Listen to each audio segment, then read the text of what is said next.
નમસ્તે મિત્રો, આજના આ ખાસ વિશ્લેષણમાં તમારું સ્વાગત છે.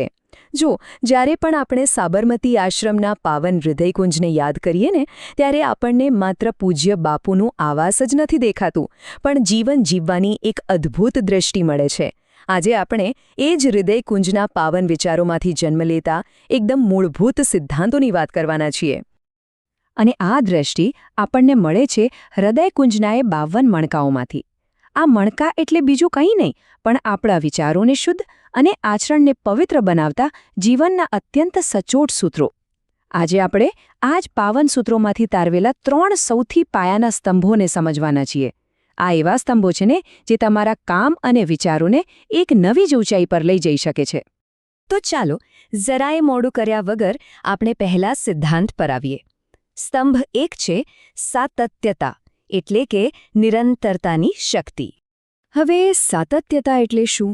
સાવ સરળ ભાષામાં કહીએ તો તમે જે પણ કામ હાથમાં લો તેમાં અડગ નિરંતરતા જાળવી રાખવી. એટલે કે તમે જે પરિણામ મેળવવા માંગો છો ને તેના માટે રોજ બસ એક નાનું પણ સકારાત્મક પગલું ભરતા રહેવું.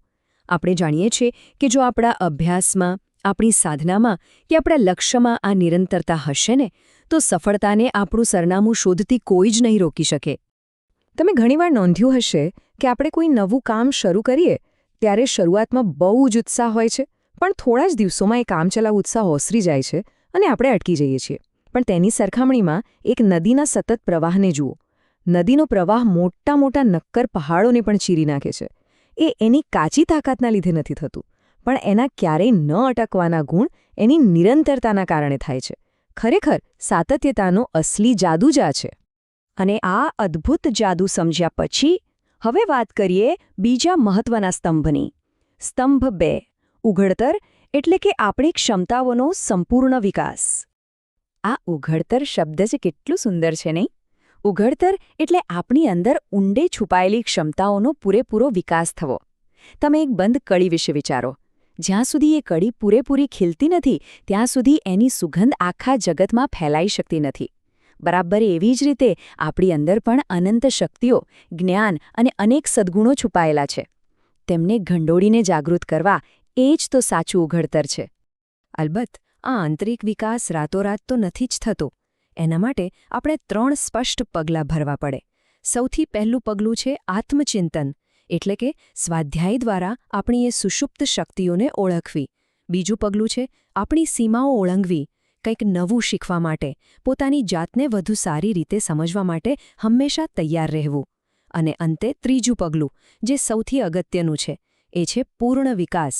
આપણે આપણી ક્ષમતાઓને માત્ર પોતાના પૂરતી જ સીમિત નથી રાખવાની, પણ તેનો ઉપયોગ સમાજના કલ્યાણ માટે કરવાનો છે.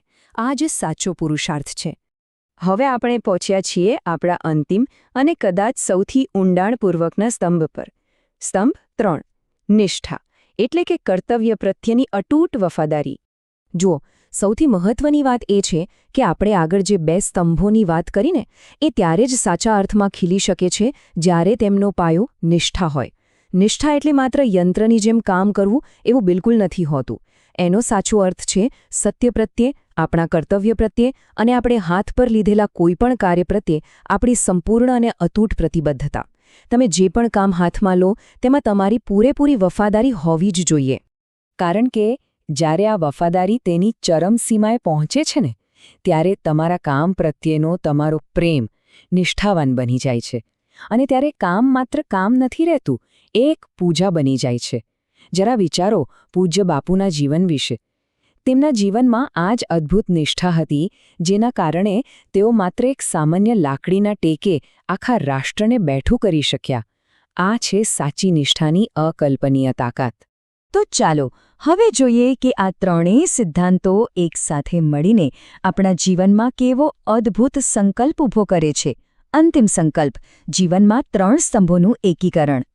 આજના આ આખા વિશ્લેષણનો મુખ્ય સાર જ એ જ છે કે આપણે આ 3 સ્તંભોને આપણા રોજિંદા જીવનમાં કઈ રીતે ઉતારી શકીએ.